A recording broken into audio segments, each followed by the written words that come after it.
Hello everyone, स्वागत है आप सभी का आपके अपने YouTube channel determination study platform में। आज की इस वीडियो में हम सीयूटी यूजी 2024 के लिए वेरी मोस्ट इंपॉर्टेंट क्वेश्चंस को देखने वाले हैं इस वीडियो में। और ऐसे ऐसे क्वेश्चन देखने वाले हैं जो आपके पिछले सालों में कई सारे क्वेश्चन आपको पूछे गए हैं। ठीक है, तो पीवाईक्यू के क्वेश्चन भी इस वीडियो में हम देखने वाले हैं। तो कुछ क्वेश्चन आपको मिलेंगे जो आपके पिछले सालों में पूछे गए हैं और उन्हीं के बेस पर, इन्हीं पीवाईक्यू के बेस पर हम जितने भी क्वेश्चन यहाँ पे बना रखे हैं उन सबको आपसे शेयर करने वाले हैं। ठीक है, तो टोटल आपके पास 30 प्रश्न मैं बताने वाला हूँ इस वीडियो में। 100% की पॉसिबिलिटी है कि आपके एग्जाम में ये क्वेश्चंस आ सकते हैं। ठीक है, तो सारे क्वेश्चंस को जरूर तैयार कर लीजिएगा, बहुत हेल्प मिलेगी आपको। ठीक है, तो चलिए सबसे पहले बात करते हैं पहले क्वेश्चन की। पहला प्रश्न हमारे पास है, भारतीय संविधान में समवर्ती सूची किसके संविधान से ली गई है। ठीक है, तो समवर्ती सूची की बात कर रहा है कि जो समवर्ती सूची है भारत के संविधान में वो कहाँ से ली गई है। ऑप्शन दिया गया है यहाँ पे संयुक्त राज्य अमेरिका, कनाडा, जर्मनी, ऑस्ट्रेलिया। ठीक है, तो इसमें से जो सही ऑप्शन है आपका ऑप्शन नंबर डी बिल्कुल करेक्ट है, ऑस्ट्रेलिया से ली गई है। ठीक है, जो समवर्ती सूची है ये ऑस्ट्रेलिया से ली गई है। और बात करें फंडामेंटल, हमारे जो मौलिक अधिकार है वो अमेरिका से लिया गया है। अमेरिका से कौन सा लिया गया है? फंडामेंटल राइट्स, जिसे हम अंग्रेजी में फंडामेंटल राइट और हिंदी में मौलिक अधिकार कहते हैं। तो मौलिक अधिकार जो है संयुक्त राज्य अमेरिका से लिए गए हैं और समवर्ती सूची कहाँ से ली गई है? ऑस्ट्रेलिया से। तो सही ऑप्शन होगा ऑस्ट्रेलिया। ठीक है, नेक्स्ट क्वेश्चन की बात करते हैं। अगला क्वेश्चन हमारे पास क्या है? दूसरा नंबर क्वेश्चन हमारे पास है, भारतीय संविधान की उद्देशिका। उद्देशिका आपको पता होगा, प्रियम्बल जिसे कहते हैं, प्रस्तावना कहते हैं। ठीक है, में बंधुता शब्द का क्या तात्पर्य है? अब जो बंधुता है यानी प्रियम्बल में जो बंधुता शब्द आया है उसका क्या तात्पर्य है, ये हमसे पूछा जा रहा है। ऑप्शंस दिया गया है, मित्रता, राज्यत्व, प्यार मोहब्बत और भाईचारे। तो इनमें सही ऑप्शन है आपका भाईचारे। ठीक है, तो जो बंधुता शब्द है इसका सही मतलब है भाईचारे। ठीक है, तो वहाँ इसका मतलब क्या है? भाईचारा से है। ठीक है, नेक्स्ट क्वेश्चन की बात करते हैं। अगला क्वेश्चन हमारे पास यानी तीसरा क्वेश्चन है, भारतीय शासन के प्रतीक शब्द सत्यमेव जयते निम्नलिखित किस ग्रंथ से लिए गए हैं। ठीक है, जो सत्यमेव जयते है ये किस ग्रंथ से लिया गया है? तो आप देखेंगे पहला ऑप्शन दिया गया है उपनिषद, मुंडको उपनिषद, सामवेद, ऋग्वेद, रामायण। ठीक है, तो इनमें से सही ऑप्शन आपका है पहला वाला ऑप्शन बिल्कुल करेक्ट है, मुंडको उपनिषद से सत्यमेव जयते को लिया गया है। ठीक है, तो इस ऑप्शन को बिल्कुल सही कर लीजिएगा, याद कर लीजिएगा, जो सत्यमेव जयते है ये मुंडको उपनिषद से लिया गया है। ठीक है, नेक्स्ट क्वेश्चन की बात करेंगे। अब नेक्स्ट क्वेश्चन हमारे पास है, वेद शब्द का अर्थ क्या है? ठीक है, वेद शब्द का अर्थ क्या है? तो आप देखेंगे ज्ञान, बुद्धिमता, कुशलता, शक्ति। तो इसमें से सही ऑप्शन आपका है पहला ऑप्शन बिल्कुल करेक्ट है, ज्ञान। ठीक है, तो वेद का मतलब है ज्ञान। ठीक है, नेक्स्ट क्वेश्चन की बात करते हैं। अगला क्वेश्चन यानी 5 नंबर क्वेश्चन हमारे पास है, महाभारत का प्रारंभिक नाम क्या है? ठीक है, ये सारे क्वेश्चन बहुत इंपॉर्टेंट है दोस्तों, सारे क्वेश्चन को तैयार कर लीजिएगा। महाभारत का प्रारंभिक नाम यानी कि पहले वाला नाम क्या था, यानी कि बहुत पहले महाभारत का नाम क्या था ये हमें बताना है। तो ऑप्शन देखेंगे, कथा सरित सागर, जय संहिता, राजतरंगिणी, भारत कथा। ठीक है, इनमें से सही ऑप्शन आपका है ऑप्शन नंबर बी, जय संहिता। ठीक है, जय संहिता ही हमारे पास महाभारत का दूसरा नाम है, यानी कि ये पुराना नाम है। ठीक है, तो महाभारत का पुराना नाम क्या है? जय संहिता। ठीक है, नेक्स्ट क्वेश्चन हमारे पास है, गौतम बुद्ध ने महापरिनिर्वाण का मतलब इनका जो मृत्यु है कहाँ लिया था? ठीक है, गौतम बुद्ध ने महापरिनिर्वाण कहाँ लिया था? तो ऑप्शन देखेंगे, पटना में, कुशीनगर, वाराणसी में, सारनाथ में। तो सही ऑप्शन आपका है ऑप्शन नंबर बी, कुशीनगर में। ठीक है, तो गौतम बुद्ध जो थे महापरिनिर्वाण कहाँ लिए थे? कुशीनगर में। ठीक है, नेक्स्ट क्वेश्चन की बात करते हैं। नेक्स्ट क्वेश्चन हमारे पास 7 नंबर है, जैनियों के पहले तीर्थंकर कौन थे? तो जैनियों के पहले तीर्थंकर की बात करें तो ऑप्शन दिया गया है, अरिष्टनेमी, पार्श्वनाथ, अजीतनाथ और ऑप्शन नंबर डी जो है ऋषभ। ठीक है, तो सही ऑप्शन आपका है ऋषभ देव जो थे, ऑप्शन नंबर डी बिल्कुल करेक्ट होगा। ऋषभ देव जो थे ये पहले तीर्थंकर थे, यानी जैन धर्म के संस्थापक थे ऋषभ देव। ठीक है, तो ये ऑप्शन याद रखिएगा। नेक्स्ट क्वेश्चन की बात करते हैं। 8 नंबर क्वेश्चन हमारे पास है, त्रिपिटक एक धार्मिक ग्रंथ है। त्रिपिटक किसका धार्मिक ग्रंथ है? ऑप्शन दिया गया जैनों का, बौद्धों का, सिखों का, हिंदुओं का। सही ऑप्शन है ऑप्शन नंबर ए बिल्कुल करेक्ट हो जाएगा, जैनों का। त्रिपिटक जो है जैनों का ग्रंथ है। ठीक है, नेक्स्ट क्वेश्चन नंबर 9 है हमारे पास, महावीर की माता कौन थी? महावीर स्वामी जो थे, जो जैन धर्म के संस्थापक यानी 24वें संस्थापक थे, इनकी माता देखिए, जो महावीर स्वामी थे ये कौथे संस्थापक थे, यानी कौथे तीर्थंकर थे? 24वें तीर्थंकर थे, किसके? जैन धर्म के। ठीक है, तो 24वें तीर्थंकर थे और इनकी माता का नाम था त्रिशला। ठीक है, क्या था? त्रिशला। ठीक है, ऑप्शन नंबर सब गलत होगा लेकिन त्रिशला जो है ये बिल्कुल करेक्ट होगा। ठीक है, नेक्स्ट क्वेश्चन की बात करते हैं। नेक्स्ट क्वेश्चन हमारे पास 10 नंबर है, संत कबीर का जन्म कहाँ पर हुआ था? तो संत कबीर जी का जन्म कहाँ हुआ था? ऑप्शन देखिए, दिल्ली में, वाराणसी में, मथुरा में, हैदराबाद में। तो सही उत्तर आपका है वाराणसी में। ठीक है, ऑप्शन नंबर जो बी है बिल्कुल करेक्ट हो जाएगा। कबीरदास जी का जन्म जो है वाराणसी में हुआ था। ठीक है, नेक्स्ट क्वेश्चन 11 नंबर क्वेश्चन है हमारे पास। आमुक्तमाल्य, आमुक्तमाल्य किसकी रचना है? आमुक्तमाल्य जो है ये किसकी रचना है? तो ऑप्शन नंबर ए बिल्कुल सही हो जाएगा। कृष्णदेव राय जी की रचना है आमुक्तमाल्य। ठीक है, तो आमुक्तमाल्य किसकी रचना है? कृष्णदेव राय की। ठीक है, नेक्स्ट क्वेश्चन की बात करते हैं। नेक्स्ट क्वेश्चन हमारे पास है, अजमेर में 2.5 दिन का झोपड़ा किसने बनवाया था? 2.5 दिन का झोपड़ा। ठीक है, 2.5 दिन का झोपड़ा किसने बनवाया था? आप ऑप्शन दिए गए कुतुबुद्दीन ऐबक, बलबन, अलाउद्दीन खिजली और मोहम्मद बिन तुगलक। तो सही ऑप्शन है option number A, Qutubuddin Aibak. ठीक है, कुतुबुद्दीन ऐबक ने 2.5 दिन का झोपड़ा बनवाया था अजमेर में। ठीक है, एक बात मैं और बता देता हूँ, जो कुतुब मीनार है, कुतुब मीनार की नींव भी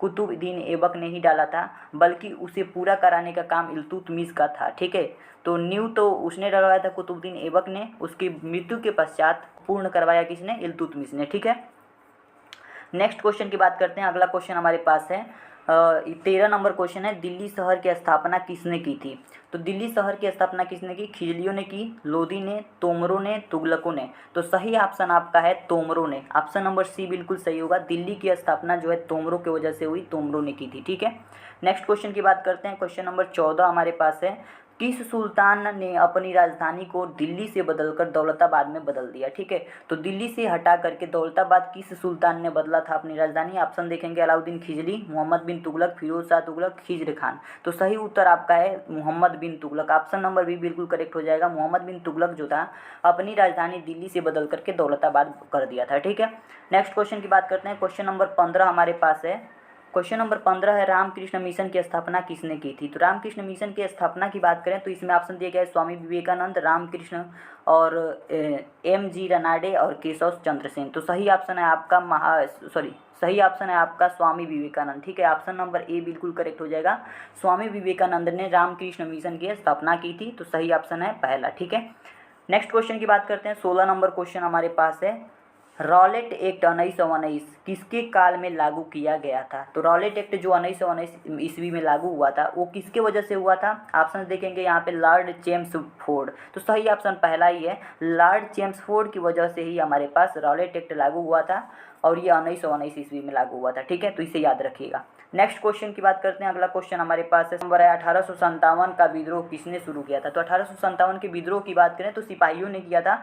ऑप्शन नंबर ए बिल्कुल सही हो जाएगा। 1857 का जो विद्रोह था सिपाहियों ने किया था। ठीक है, नेक्स्ट क्वेश्चन की बात करते हैं। अगला क्वेश्चन हमारे पास 18 नंबर क्वेश्चन है, शेर शाह सूरी ने 1539 ईस्वी में हुमायूं को कहाँ हराया था? ठीक है, हुमायूं को हराया था 1539 में किसने? शेर शाह सूरी ने। और किस जगह पे हराया था? तो चौसा के युद्ध में हराया था। तो ऑप्शन देखिए, कनौज, लाहौर, पानीपत, चौसा। तो ऑप्शन नंबर डी बिल्कुल सही हो जाएगा। चौसा के युद्ध में जो है हुमायूं की हार हुई थी और शेर शाह की विजय हुई थी, और ये 1539 ईस्वी में हुआ था। ठीक है, इस सारी बातों को ध्यान में रखिएगा। ठीक है, नेक्स्ट क्वेश्चन की बात करते हैं। अगला क्वेश्चन हमारे पास है, खट्टे फल में कौन सी विटामिन पाई जाती है? तो खट्टे फल में विटामिन की बात करें तो खट्टे फल में विटामिन सी पाई जाती है, यानी विटामिन सी में खट्टे फल आते हैं। ऑप्शन नंबर ए बिल्कुल सही हो जाएगा, विटामिन सी पाया जाता है। ठीक है, नेक्स्ट क्वेश्चन की बात करते हैं। अगला क्वेश्चन यानी 20 नंबर क्वेश्चन हमारे पास है, भारत सरकार अधिनियम 1935 में कितनी धाराएं हैं? 1935 वाले अधिनियम की बात करें तो इस अधिनियम में, यानी भारत सरकार के इस अधिनियम में 321 धाराएं हैं। तो ऑप्शन नंबर बी बिल्कुल करेक्ट हो जाएगा, 321। ठीक है, तो इसमें कितनी धाराएं हैं? 321 धाराएं हैं। ठीक है, आशा करता हूँ ये 20 क्वेश्चन आपको तो समझ में आ गया होगा।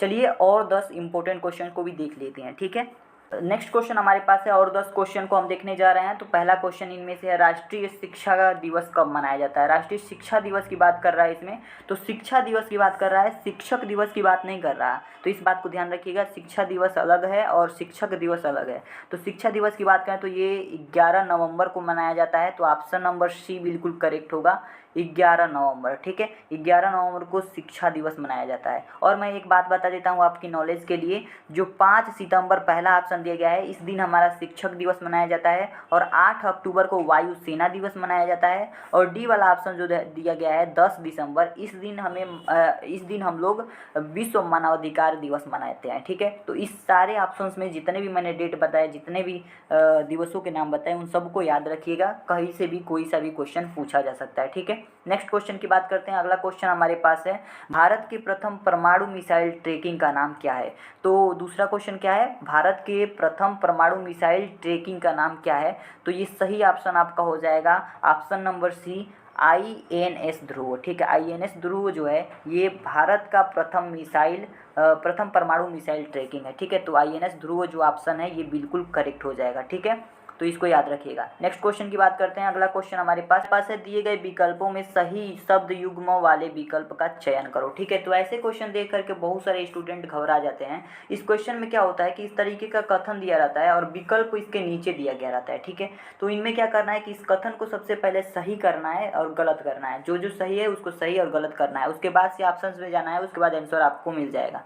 देखिए सबसे पहले आपको क्या करना है, इसमें देखना है, थोड़ा सा पढ़ना है। तो पहला वाला अगर आप पढ़ते हैं तो मिस्र को कायरो से यहाँ से लिखा गया है। तो कायरो का मतलब कि मिस्र की राजधानी कायरो है। ठीक है, तो यहाँ पे बेसिकली देश और देश की राजधानी दी गई है। ठीक है, तो मिस्र की राजधानी कायरो होती है, तो ये ऑप्शन बिल्कुल सही है। ठीक है, दूसरा है थाईलैंड की राजधानी ओस्लो है। तो ये गलत है क्योंकि थाईलैंड की राजधानी जो है नॉर्वे है। ठीक है, और क्यूबा की राजधानी हवाना, ये भी हमारे पास क्या है, ये सही है, बिल्कुल सही है। ठीक है, क्यूबा की राजधानी जो है हवाना है। और ग्रीस के मैड्रिड यहाँ पे राजधानी दी गई है, तो ये गलत है क्योंकि स्पेन की राजधानी ग्रीस होती है। और केन्या की नैरोबी, ये जो है ऑप्शन बिल्कुल सही है। ठीक है, तो इस तरीके से आप देखेंगे कि ए वाला सही है और फिर से सी वाला सही है और फिर से ई वाला सही है। तो ये तीन ऑप्शन जो है सही हैं। तो आप विकल्प में देखेंगे तो ए, सी और ई, ऑप्शन नंबर सी देखिए, ये ऑप्शन बिल्कुल करेक्ट होगा। ठीक है, तो यही सही है, तो ये ऑप्शन आपका बिल्कुल करेक्ट हो जाएगा। ठीक है, तो इस तरीके से ऐसे प्रश्नों को हमें सॉल्व करना है। आगे बढ़ते हैं। अगला क्वेश्चन हमारे पास है, दिए गए विकल्पों में से तीन समानताएं हैं, विषम विकल्प का चयन कीजिए। इसमें विकल्प दिए गए हैं, यानी जो भी विकल्प यहाँ पे चार विकल्प दिए गए हैं, इन चार विकल्पों में से तीन तो एक समान है और बाकी एक जो है असमान है, उन तीनों से अलग है। तो उसका हमें चयन करना है। तो ध्यान से देखिए, जैसे मान लीजिए ये PV सिंधु है। ठीक है, ये एक बैडमिंटन के खिलाड़ी हैं और साइना नेहवाल ये भी एक बैडमिंटन के खिलाड़ी हैं। ठीक है, प्रकाश पादुकोण की बात करें, प्रकाश पादुकोण, तो ये भी एक बैडमिंटन के ही खिलाड़ी हैं। तो इन तीनों को आप देख पा रहे हैं कि ये तीनों जो है बैडमिंटन के खिलाड़ी हैं। बाकी बात आती है सानिया मिर्जा की। तो सानिया मिर्जा एक ऐसी हैं इसमें, यानी कि जो भी दिया गया है इसमें सानिया मिर्जा ऐसी हैं जो टेनिस की खिलाड़ी हैं। तो ये ऑप्शन बिल्कुल सही हो जाएगा क्योंकि ये तीनों से भिन्न है। ठीक है, ये तीनों तो मतलब एक चीज़ के खिलाड़ी हैं, बाकी ये सानिया मिर्जा अकेली हैं जो यहाँ पे टेनिस की खिलाड़ी इस विकल्प में है। तो ये ऑप्शन जो है बिल्कुल करेक्ट हो जाएगा। तो सानिया मिर्जा वाला ऑप्शन बिल्कुल सही हो जाएगा। ठीक है, नेक्स्ट क्वेश्चन की बात करते हैं अब। ठीक है, नेक्स्ट क्वेश्चन की बात करते हैं। अगला क्वेश्चन हमारे पास है, अंग्रेजी शब्दकोश के आधार पर दिए गए शब्दों को क्रमानुसार लिखिए। तो क्रमानुसार लिखना है, तो आप देखिए इसमें इलेक्ट, ELECT तो सब में है, इलेक्ट तो सब में है। ठीक है, इलेक्ट और सब में तो आगे लिखा गया है कुछ, लेकिन ऑप्शन नंबर सी आप देखेंगे तो इलेक्ट पर ही खत्म हो गया, यानी सबसे छोटा वर्ड इसमें क्या है, इलेक्ट है। सी वाला देखेंगे, सबसे छोटा वर्ड ये है इलेक्ट। ठीक है, तो सबसे छोटा अगर वर्ड ये है तो ऑप्शंस में क्या होना चाहिए, सी वाला सबसे पहले होना चाहिए, पहले क्रम में सी वाला होना चाहिए। ठीक है, तो ऑप्शन चेक करेंगे और यहीं से ऑप्शंस को एलिमिनेट करेंगे। तो पहला ऑप्शन देखिए, पहले ऑप्शन में ई है पहले, तो ये ऑप्शन होगा, नहीं होगा, बिल्कुल नहीं होगा, ये ऑप्शन गलत। ठीक है, बी वाला ऑप्शन देखिए, ये हो सकता है क्योंकि पहले सी है। ठीक है, ये हो सकता है, बाद में देखेंगे। सी वाला देखिए, इसमें भी सी नहीं है पहले, तो इसको हम एलिमिनेट कर देंगे, हटा देंगे। फिर डी वाला देखेंगे तो इसमें भी सी नहीं है, तो ये भी एलिमिनेट कर देंगे। तो सब का ठीक है, तो बचा कौन, ऑप्शन नंबर बी। तो ऑप्शन नंबर बी बिल्कुल सही हो जाएगा। ठीक है, तो इस तरीके से थोड़ी सी सेंस भी लगानी है और आपका आंसर आपके सामने होगा। ठीक है, टाइम नहीं लगेगा ऐसे और आसानी से आपका आंसर भी मिल जाएगा। नेक्स्ट क्वेश्चन की बात करते हैं। अगला क्वेश्चन हमारे पास है, तालिका 1 का तालिका 2 से मिलान करो। तो इस तरीके से तालिका हमारे पास 2 तालिका दी गई है और इसका हमें मिलान करना है, उसके बाद से हमें ऑप्शंस में जाना है। ठीक है, ये ऑप्शंस हमारे पास है, तो ऑप्शंस में बाद में जाना है, पहले तालिका का मिलान कर लेते हैं। तो जो आपको पता होगा पहले उसका मिलान करना है। जैसे नालंदा है तो ये बिहार में पड़ता है, तो ये हमको पता है, तो मैंने बिहार से मिला दिया। मान लीजिए काशी हमको पता है, काशी उत्तर प्रदेश में पड़ता है, तो काशी को हमने मिला दिया।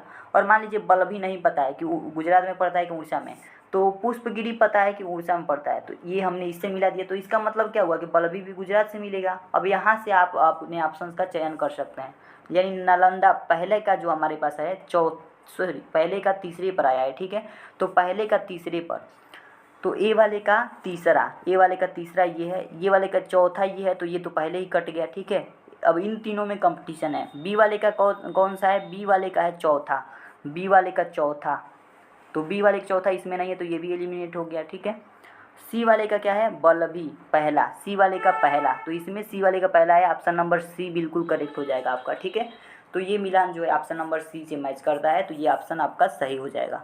नेक्स्ट क्वेश्चन की बात करते हैं। अगला क्वेश्चन देखते हैं क्या है। अगला क्वेश्चन हमारे पास है, नीचे दिए गए विकल्पों में 3 समानताएं हैं, वह नाम ढूंढिए जो अन्य से मेल नहीं खाता है। तो इसमें यहाँ पे आप विकल्प देख पा रहे हैं, इन विकल्पों में से एक ऐसा नाम भी है जो इन तीनों से भिन्न होगा, यानी चौथा ऑप्शन आपको चूज करना है जो इन तीनों से मैच न करता हो। आप देखेंगे यहाँ पे कि चंद्रगुप्त मौर्य की बात करें तो ये मौर्य वंश के हैं, चंद्रगुप्त के बेटे बिंदुसार की बात करें तो ये भी मौर्य वंश के हैं। ठीक है, फिर उनके बेटे यानी बिंदुसार के बेटे अशोक हैं, तो अशोक की बात करें तो ये भी मौर्य वंश के हैं। लेकिन अगर जहांगीर की बात की जाए तो ये मुगल वंश के हैं। ठीक है, किसके हैं, मुगल वंश के। जहांगीर जो है मुगल वंश के हैं, तो ये ऑप्शन बिल्कुल सही हो जाएगा क्योंकि ये ऑप्शन जो है भिन्न है। ठीक है, उनसे मेल नहीं खाता है, बाकी सब तो मौर्य वंश के, एक ये हैं जो मुगल वंश के हैं, तो ये ऑप्शन आपका सही हो जाएगा। ठीक है, नेक्स्ट क्वेश्चन की बात करते हैं। आपस है तत्वबोधिनी सभा की स्थापना किसने की थी। तो तत्वबोधिनी सभा की स्थापना देवेंद्र नाथ टैगोर ने किया था, ऑप्शन नंबर ए बिल्कुल सही हो जाएगा। ठीक है, तो पहला ऑप्शन जो है तत्वबोधिनी सभा की स्थापना किसने की थी, देवेंद्र नाथ टैगोर ने की थी, ऑप्शन नंबर ए आपका सही हो जाएगा। ठीक है, अगला क्वेश्चन, सेला पास किस राज्य में स्थित है। तो सेला पास की अगर बात की जाए तो सेला पास जो है अरुणाचल प्रदेश में स्थित है, ऑप्शन नंबर बी जो है बिल्कुल सही हो जाएगा। ठीक है, तो बी वाला ऑप्शन बिल्कुल सही हो जाएगा।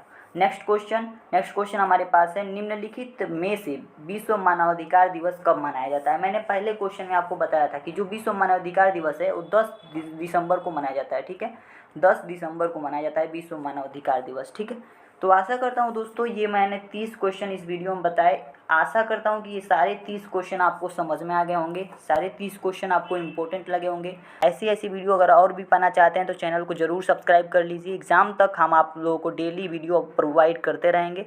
अभी के लिए इतना ही दोस्तों, मिलते हैं नेक्स्ट वीडियो में, तब तक के लिए धन्यवाद।